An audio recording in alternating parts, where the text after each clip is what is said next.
We have thousands of people who go missing every year, just here in the United States, and there's no discrimination on the missing. They are young, old, black, white, male or female, even children. It's time to stop.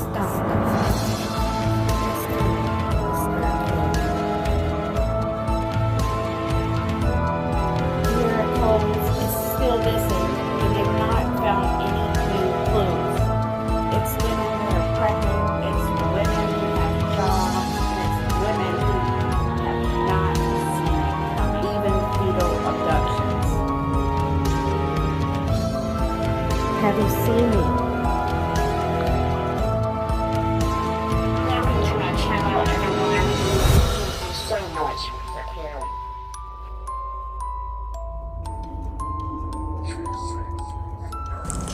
Welcome to Chasing a Murderer Talking News, guys. Please be kind enough to like, subscribe, hit that notification bell if you would like notifications whenever we have new uploads.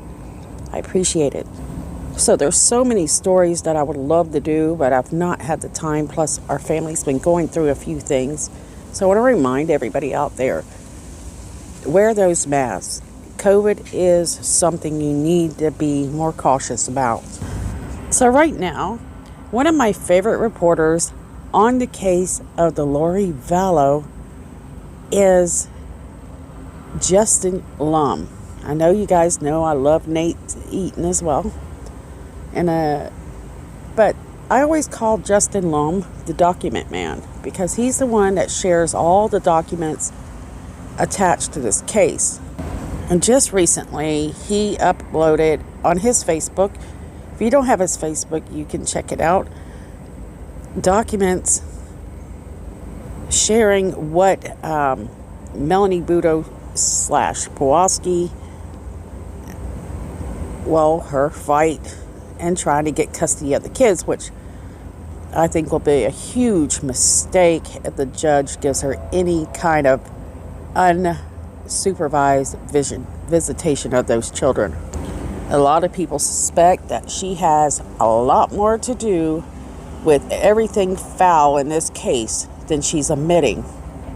We also believe that she's probably one of the biggest and best liars involved with the case. We can't really say that Lori lies because Lori just kind of goes around questions or she doesn't answer them whatsoever. Chad Daybell just didn't open his mouth. Melanie Gibbs somewhat started talking. She still hasn't shared the complete truth, especially she knows about Melanie Boudreaux because Melanie Boudreaux is a talker. She's the type of girl that's going to talk and talk and talk and talk. She's not going to keep anything too hidden, at least to the people she trusts. For those that she trusts, well, she seems to be pretty good at keeping her mouth shut, but she still makes mistakes, as we know through watching her interview. If you're not familiar with the Lori Vallow case, I will refer you back to my Connecting the Dots video. Start with part 1. I'm still need to work on doing a few more of the Connecting the Dots, but I was busy looking into some doctrine that was attached to Lori Vallow and the reason for her children going missing. So Melanie Boudreaux / Kowalski is Lori Vallow's niece. In fact, they were not really close until recently, relatively recently. And it's mainly what it seems to be is when Lori Vallow tried to recruit her for this, what we're going to call a cult-like group. And the moment that Melanie started having anything to do with Lori is the day that all her normal life changed completely. Suddenly, there was massive drama surrounding Melanie Boudreaux. She had her brother-in-law. He died from being shot by her uncle, Alex Cox. Suddenly, she wasn't around and easy to find or access for her husband, Brandon Boudreaux. Then out of the blue, she tells her husband, Brandon, that she wants a divorce. Next in his life was quite devastating, I could imagine. He's returning home from the gym and he sees somebody trying to shoot him. He's able to escape. thank God.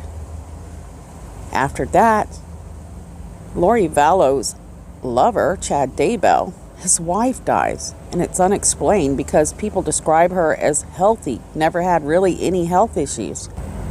Lori Vallow and Chad Daybell get married 2 weeks after his wife's death.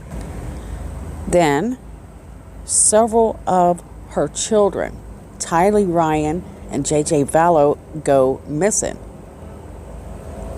And guess who's around when that happens? Melanie Boudreaux Kowalski is also one of those people that are around during all of this drama surrounding Lori Vallow. It's only months later and they discover a gruesome detail that the children were found buried on Chad Daybell's property. And so this is something that a lot of us feel that Melanie Boudreaux knew about. And her innocent, well, seems to be plain innocent, Ian Kowalski, her new husband, seems to also be part of this group. At first, it wasn't certain that he was, because he seemed to be cooperating with police. But in reality, it seemed that he was just playing as a spy for police. Hopefully, investigators are to find out more on that truth. But definitely, Melanie and her new husband, Ian, were not people to trust. It was very obvious that they could be very deceiving and great at deceit. When Melanie, I'm going to just refer to her as Melanie Boudreaux, when she left Brandon and her children, Brandon couldn't locate her for weeks. Not only that, when she moved away from her children and family to be closer to her Aunt Lori Vallow, Melanie Boudreaux leaves her kids' belongings, quite a bit of them, out on the corner of the street, and a private investigator was able to capture that. After Brandon Boudreaux was shot at and she moved, Melanie Boudreaux suddenly said she wanted something to do with these children and have these children in her life. And so the custody battle began over the Boudreaux children. Now, what was strange about Melanie is she had married Ian Kowalski and hardly knew the guy. That doesn't sound like a responsible parent, a parent with children, should do. You don't just bring strangers into your child's life. So it's quite obvious she wasn't thinking of her children when she did this. Ian Kowalski had children as well, and now he seems to be having a time getting custody of his children. So we're going to go over some few interesting details attached to the day that Brandon Boudreaux was shot at. And there's some interesting factors that kind of points to the fact that Melanie Boudreaux knew a lot more about this shooting than she is anticipating. And Brandon Boudreaux is fighting with everything he has to keep his children away from this woman. And thank God he is. And hopefully the court systems won't make the mistake that they made with the Lori Vallow children. Hopefully they do not give Melanie Boudreaux access to those children ever. So let's go over some documents that Justin Lum was so kind to share. Now, on some documents, on October 2nd of 2019, Melanie's husband, Brandon Boudreaux, it's saying that he allegedly was shot at in Gilbert, Arizona, and that Alex Cox, Lori Vallow's protecting angel, was now dead, but he is the person suspected to be the shooter. Soon after that shooting, the divorce was final between Brandon and Melanie, and Melanie went about living her life as if nothing was wrong. Everything was great. Everything was fine. What was strange about her is she's going through this, divorce. It's devastating. They've been married for years. They have 4 children together. But she acts like there's just no problem. Everything's dandy, which Brandon suspects that it probably shouldn't have been so dandy now that attack didn't go successful. He had $1 million on his head, and so Melanie didn't get a dime. because allegedly it seemed like she had a motive to want Brandon no longer here. Let's not forget that Brandon Boudreaux was marked a zombie, or how they also refer to zombies is a dark spirit. Now, according to Morrison from Dateline, when he interviewed Melanie Boudreaux, he said that she just seemed like everything was fine and dandy. She was very nonchalant and a matter of fact. She plays off all these comparisons and links as coincidence. And so a lot of people believe she puts on this act, and it has to do with her custody case. It seemed at first that Ian Pawlowski was kind of testifying against Melanie, and he was spying for the investigators, but he quickly kind of pulled back and stopped monitoring this family and give his 100% support to his wife Melanie. This actually, to a lot of people, pretty much says that he's putting his own children in danger.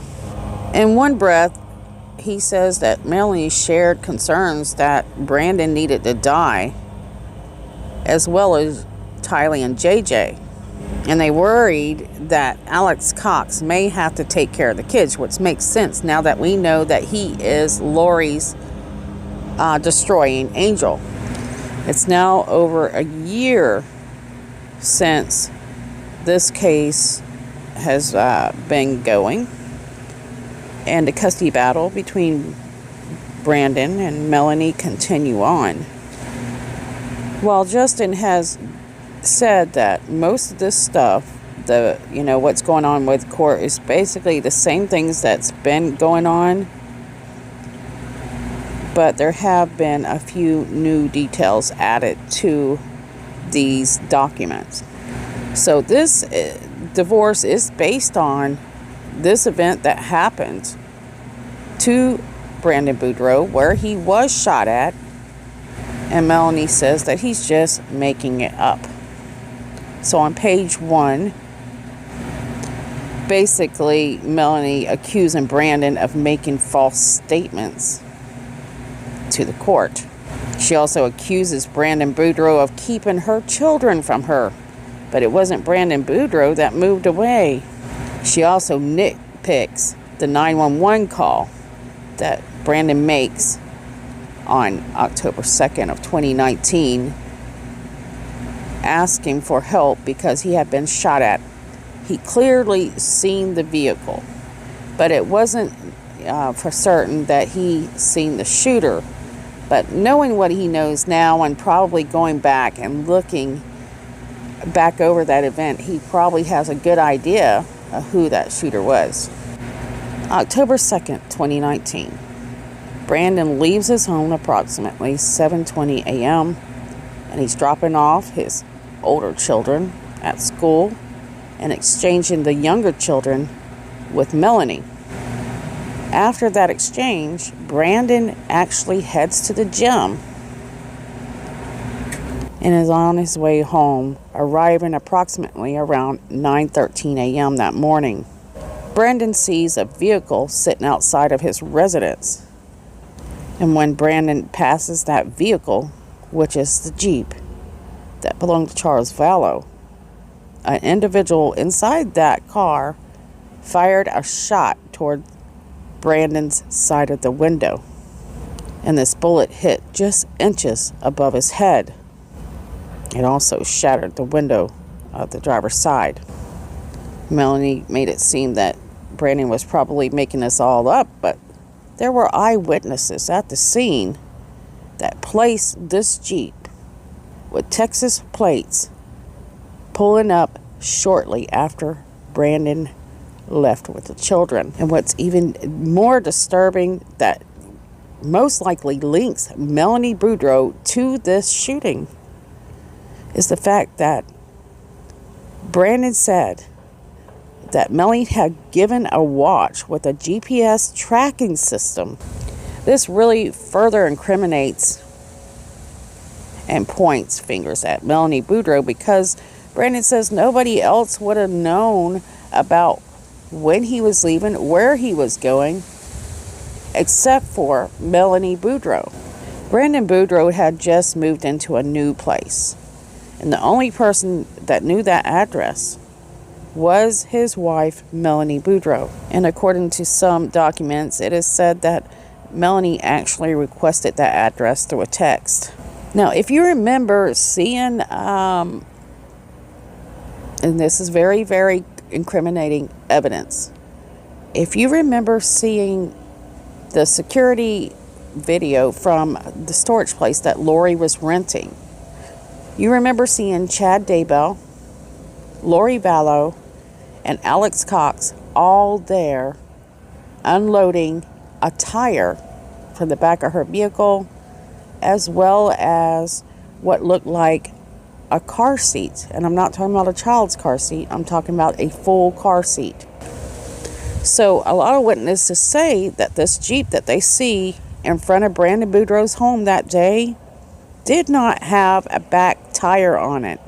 These witnesses also described that there was a man in the back of that car, and the back window was accessible to be lifted, allowing the shooter to fire a shot from, at the father's driver's side, but out the back of the Jeep. And police later investigate this vehicle and confirm that it was indeed the Jeep registered to Charles Vallow, Lori Vallow's fourth husband, who is now deceased, also possibly murdered by this group of people.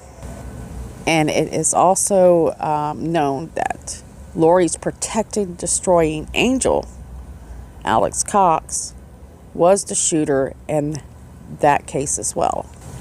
But Melanie feels that she can boldly accuse Brandon of making this story up, even though he has witnesses.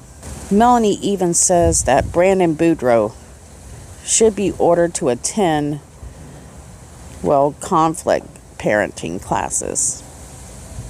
She says that he continuously shows that he cannot co-parent with her. Additionally, Brandon should also attend anger management classes because of the ongoing animosity he continues to have against Melanie Boudreaux. This is a hard situation, and I want to be honest with you. This judge, knowing what he knows with this family, and there's enough evidence there to place Melanie as a suspect. And as long as she is a suspect, he should not have to deal with her. There should be laws to protect him and his children, especially now that they have found Tylee and JJ in the backyard of the fifth husband of Lori Vallow.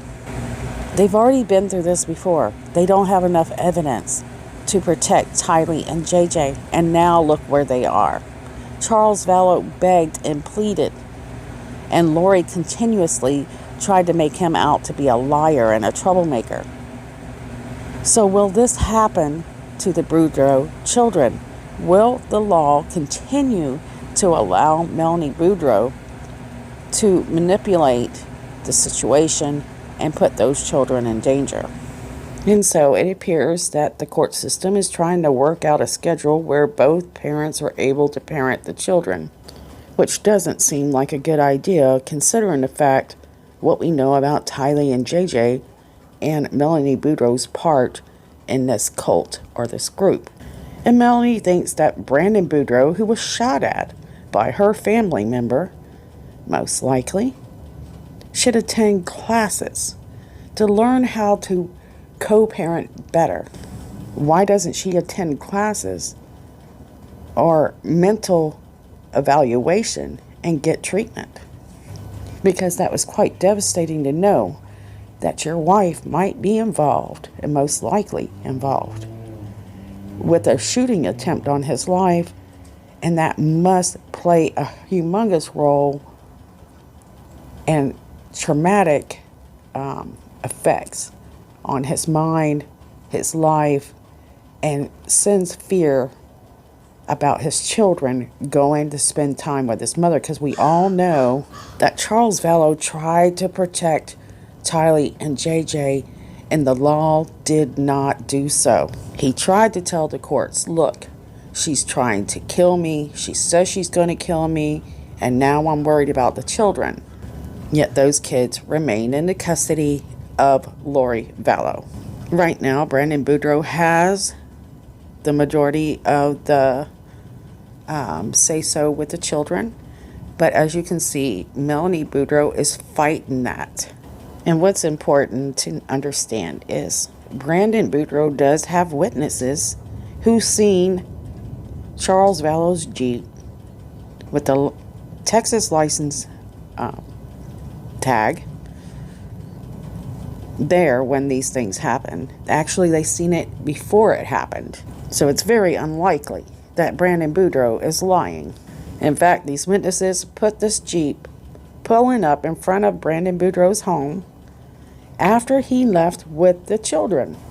And another piece of evidence that works against Melanie is the fact that Brandon says nobody else knew where he was except for Melanie Boudreaux. Brandon Boudreaux had only moved into that place just a few days prior before that attack. And witnesses describe this Jeep, that it had no tire on the back, and that seemed like it was for a useful situation where whoever had that Jeep could flip the back of it up and use the gun to shoot at Brandon without having to struggle. So if that tire wasn't there on the back of the Jeep, it was easy to open that back window. But if all the seats of the Jeep had been inside, it might have been more difficult for somebody to sit in the back. So it would make sense that he did possibly take out the Jeep of that, the seat in that Jeep, in order to be able to sit in the back of that vehicle comfortably. Because if you've ever had a Jeep, that back area is not that big. Thankfully, it is saying that Melanie denies belonging to this cult, but it is believed that Melanie Gibbs will testify in the father's case that the mother is deeply involved with this doomsday cult. So thank God for that. So this is a huge problem for me, to see that this woman thinks that she has the right to these children after she's been involved with what she's been involved with. We know that she's innocent until proven guilty, but with evidence presented and the testifying, there's no doubt that these kids need to be protected, especially by the law. And so I did want to make a video showing that we are interested in whether those kids are safe, and to show our support for Brandon Boudreaux. So Justin Lum has really done a great job of keeping up with this part of the case, as well as Nate Eaton, if you would like to check out their news sources. So what do you guys think? Do you think Melanie has been treated unfairly and being judged unfairly? Because she claims that she has nothing to do with the cult. So that was the number one thing that would tell you that she's a big fat liar, in my opinion. And we know that Ian Pawlowski also is familiar with this cult, and he has not spoken, he hasn't come forward and spoken against Melanie in any way. And so this is really a red flag for me, because we know that he knows better. When those documents come out, we realize that he had more details than anybody else involved with this case, and he was talking. But now he's saying the FBI and the investigators took what he said and twisted it out of context. And if you even were to do that, it still wouldn't make much of a difference. It still says that there's something sinister going on here, and that this is very evil, and that it's something that isn't normal, and we should be very concerned. So we are all surprised that Ian would give up his own children a wife, well, ex-wife, he doesn't trust her either, and has given all of his trust, his heart, and everything to this woman who is under scrutiny for some very devastating, how can I put this, accusations, speculations, and they are very well supported. It really gives you a picture that Melanie is so much like her aunt, Lori Vallow, at least in mind. She's quite snarky and likes to treat everybody as if they're the ones that are crazy, when in reality it is her. She's good at holding secrets and telling lies. She's manipulative. And she's quite cold. That's kind of the opposite of what her husband says she is. She's this loving, caring person. I think he's been brainwashed because he just doesn't understand just how dangerous this woman can be. Sadly, just a few days ago, Melanie Boudreaux goes to court, and each party agreed to restore joint decision-making for the children and Melanie, and that she will have full visitation restored as of January 2021. This court system has said that Melanie is deemed to be a fit parent after a doctor's evaluation through the court. These are master manipulators. Did this doctor go through the documents, the affidavits? It makes me question his professionalism and his ability to deem anybody anything. In my opinion, this is very unsafe. You are taking a huge chance on the lives of these children by putting them back in her household. And if she had truly been evaluated, she would have been in a facility getting treatment for the sickness that she has, which we don't know what it is, because she was following a very crazy idea, teachings through this group, and she was very faithful to them. She had no remorse whatsoever for the fact that her niece and nephew were missing. She blatantly lied to the court, saying that she had anything to do with this belief system and continues to do so. Check out this article here. This is in November, last Wednesday. Melanie was asked about the shooting, and she denies any involvement with the shooting. Records showed 2 different affidavits from Gilbert police, which the testimony reveals Melanie was initially a person of interest in the investigation of the shooting at Brandon Boudreaux, her ex-husband. Attorneys on both sides confirmed that Melanie was not facing any charges. At last check, Gilbert police are still investigating. Keywords, guys, still investigating. They're still investigating this shooting. Yet, Melanie has restored visitation with her children. Also in court, Melanie's attorney asked if she believes in zombies or dark spirits, which Melanie denies. Well, that's a complete lie. All you have to do is ask her, is still in the LDS, and she's going to say yes. And if so, she does believe in dark spirits. So they say in this article that the zombies and the dark spirits are allegedly beliefs taught by Chad Daybell, which is the zombie part maybe, but the dark spirits are taught through the LDS. And someone asked her, Melanie's attorney asked her, quote, "Do you think it's reasonable for Brandon to accuse you of being in a cult just because you're Lori's niece?" End quote. She says, quote, "Absolutely not," end quote. She doesn't have to. They have all the documents where her husband showed everything. He's even detailed cult-like quotes from Melanie Boudreaux herself. And now you realize that both Ian and Melanie are capable of lying without any thought about it whatsoever.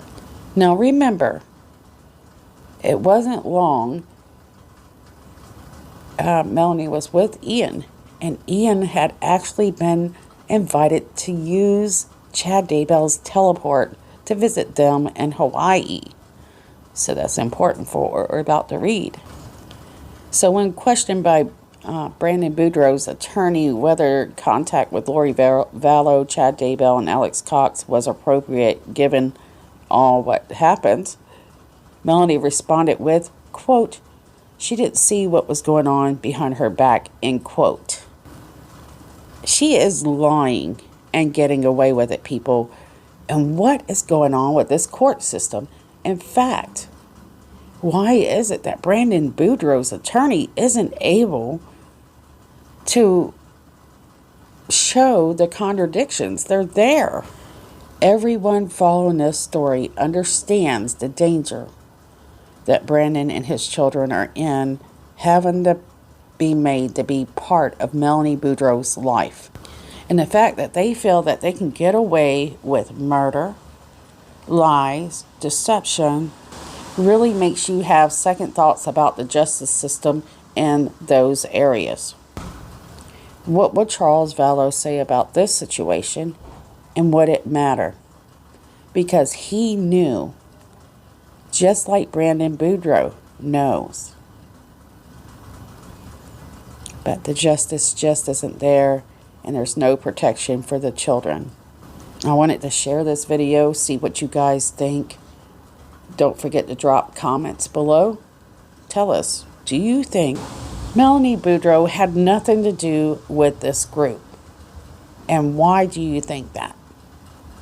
Anyways, guys, I've got to go. I hope you guys have a great holiday, Thanksgiving. Enjoy your weekend. Starting 2021, January. The kids will be back in the home of Melanie Boudreaux. I love you guys, and don't forget to share these faces. Share them. Just share, share, share. Thank you so much for your support. Thanks for the likes, your subscription.